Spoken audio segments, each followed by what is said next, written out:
So, Bismillahir Rahmanir Rahim.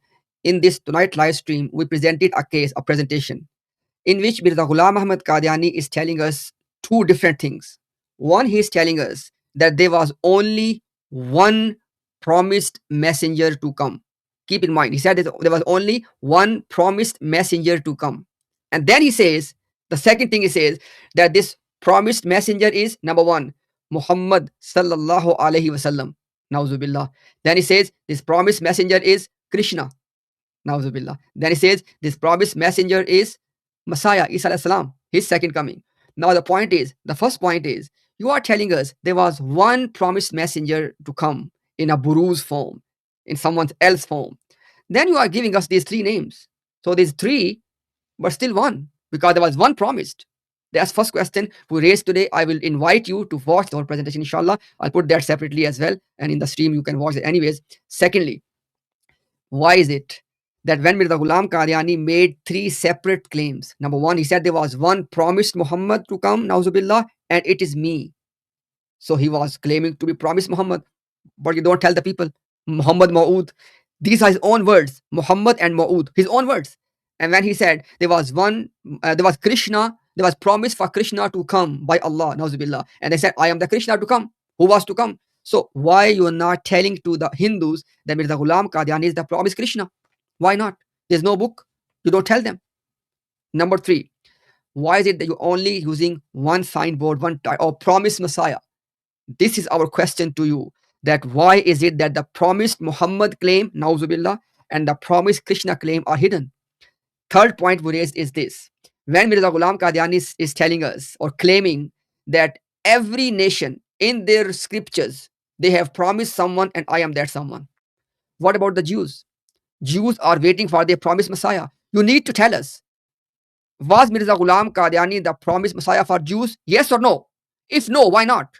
And if yes, why is it zero book, zero video, zero stream, zero debate in which you are telling to the Jews that Mirza Ghulam Qadiani is your promised Messiah? Why? And in this, there are signs for those who think and reason.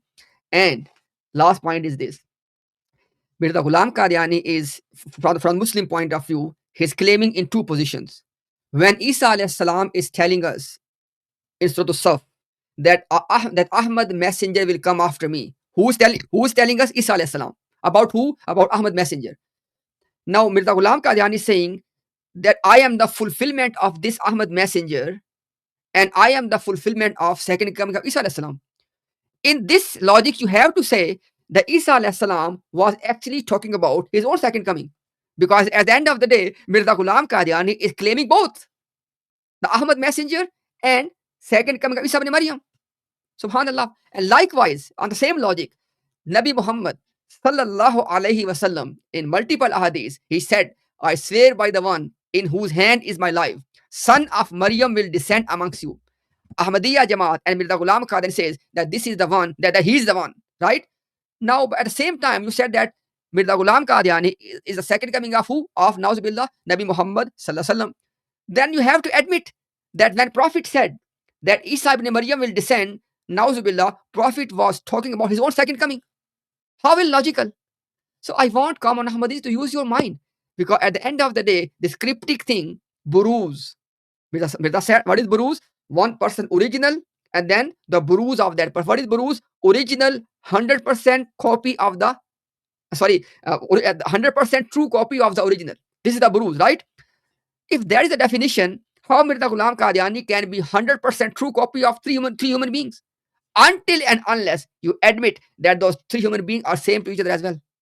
So what I'm trying to say is that in the light of Quran and Sunnah, it's not only that it is anti-Quran, anti-Islam, anti-Sunnah, but at the same time, it is anti-religion, it is anti-reason as well.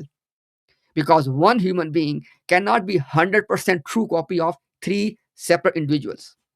Inshallah, you can watch the stream.